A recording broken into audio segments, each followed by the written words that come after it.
ইনজিল, তাওরাত এবং জাবুর। তো মুসা আলাইহিস সালামের উপরে তাওরাত কিতাব নাযিল করেছেন। এই তাওরাত কিতাবের মধ্যে আমাদের নবীর নাম আছে। কি আছে? এই তাওরাত কিতাবের মধ্যে আমার নবীর নাম আছে। তো মুসা আলাইহিস সালামের একজন উম্মত, মুসা আলাইহিস সালামের উম্মতের মধ্যে একজন পাদ্রী ছিল, একজন আলেম ছিল। ইহুদিরা তাদের আলেমদের পাদ্রী বলে, আর আমরা আলেম বলি বা হুজুর বলি। তো মুসা আলাইহিস সালামের জামানার মধ্যে একজন পাদ্রী ছিলেন, একজন কি ছিলেন? এই ব্যক্তির নাম ছিল কাফির পাদ্রী। এই ব্যক্তি মুসা আলাইহিস সালামের কিতাব প্রতিদিন তেলাওয়াত করত। একদিন তেলাওয়াত করতে করতে দেখতেছে কি এই কিতাবের মধ্যে আমাদের মুসা আলাইহিস সালামের নাম থেকে আমাদের নবীজির নাম বেশি। এই কিতাবের মধ্যে কার নাম বেশি? মুসা আলাইহিস সালাম থেকে নবীজির নাম বেশি, মুহাম্মদুর রাসূলুল্লাহ সাল্লাল্লাহু আলাইহি ওয়াসাল্লাম নাম বেশি। একদিন কি করলেন? এই কাফির পাদ্রী কি করলেন? হিংসা আসলো, আমার নবীর কিতাবের মধ্যে আমার কোন নবীর নাম থাকবে এবং আমার নবীর নাম থেকে এই কিতাবের মধ্যে ওই নবীর নাম বেশি থাকতে পারে না। এই মুসা আলাইহিস সালামের উম্মত এই কাফির পাদ্রীর মধ্যে হিংসা আসলো। কি আসলো? হিংসা আসলো। আসার পরে এই কাফির পাদ্রী কি করলেন? মুসা আলাইহিস সালামের এই কিতাবের মধ্যে এই কি করছে? নবীজির নাম যেখানে আছে, মুহাম্মদ যেখানে আছে, এই জায়গার মধ্যে লাল কালি দিয়া কি করছে? দাগ দিয়ে দিয়েছে। কয় জায়গার মধ্যে? এই লাল কালি দিয়া দাগতে দাগতে কি করছে? কিতাবের মধ্যে আছে 90 থেকে 99 বার আমার নবীর নাম ছিল। কিতাবের কথার মধ্যে 90 থেকে 99 বার আমার নবীর নাম ছিল।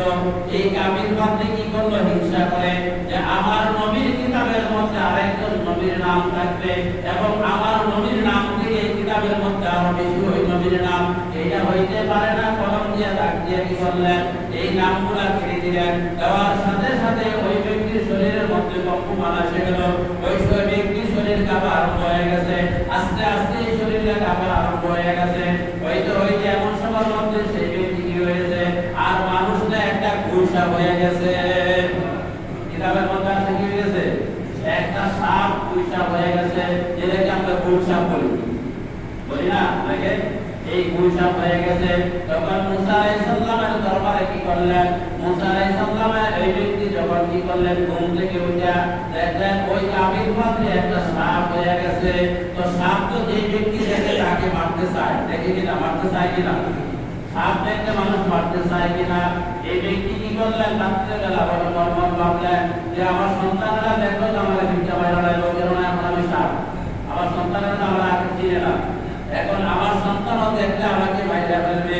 এখন কি করা যায়? কোন অবস্থায় কি করলেন? এই কাফির পাদ্রী সাপ অবস্থায় মুসা আলাইহিস সালামের দরবারে গেলেন।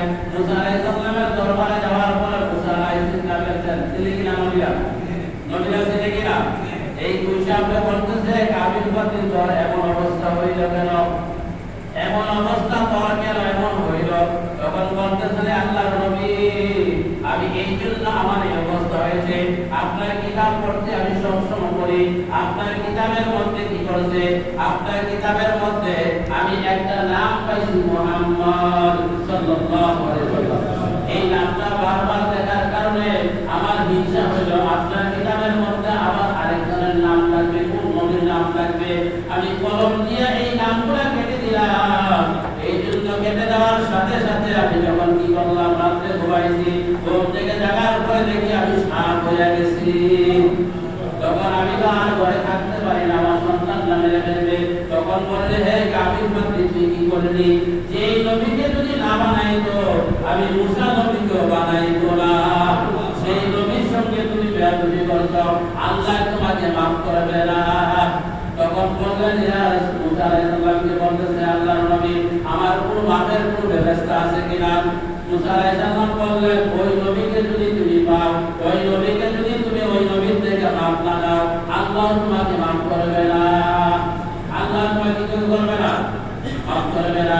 মুসা আলাইহিস সালাম কি করলেন? তখন বলতেছেন হুজুর, আমার জন্য একটা দোয়া করেন, আমি যেন ওই নবীকে পর্যন্ত আমার হায়াতটা যেন আল্লাহ পাক আমাকে বাড়ায়া দেন, আমি যেন ওই নবীর সাথে সাক্ষাৎ করে আমি মাফ নিতে পারি। সুবহানাল্লাহ। কি বলছেন?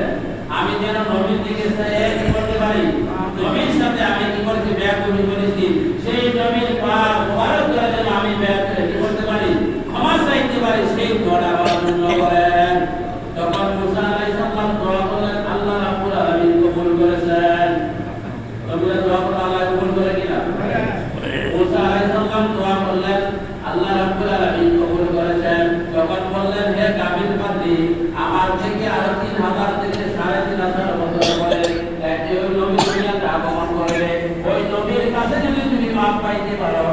আল্লাহ তোমাকে মাফ করবে, আর নাইলে তোমাকে মাফ করবে না। কিতাবের মধ্যে এসেছে 3000 থেকে 3500 বছর পরে মুসা আলাইহিস সালাম থেকে আমাদের নবী 3500 বছর পরে দুনিয়াতে আগমন করবে। তখন মুসা আলাইহিস সালাম কি করলেন? এই সাপের জন্য দোয়া করলেন, আল্লাহ এই সাপটাকে তুমি হায়াত বাড়াই দাও, মুহাম্মদুর রাসূলুল্লাহ সাল্লাল্লাহু আলাইহি ওয়াসাল্লামের সঙ্গে যেন সাক্ষাৎ করতে পারে। আল্লাহ রাব্বুল আলামিন দোয়া কবুল করলেন। এই সাপটা কি করলেন? তখন গুহার মধ্যে চলে গেলেন। এই গুহার থেকে ওই গুহা যাইতে যাইতে দুনিয়ার মধ্যে যখন নবীজি আগমন করছেন, হযরত মুহাম্মদুর রাসূলুল্লাহ সাল্লাল্লাহু আলাইহি ওয়াসাল্লাম আগমন করছে।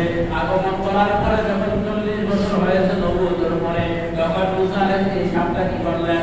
আল্লাহ রাসূলের সঙ্গে সাক্ষাৎ করার জন্য চেষ্টা করতেছে, বারবার চেষ্টা করতেছে, কিন্তু সাক্ষাৎ করার কোনো সুযোগ পায় না।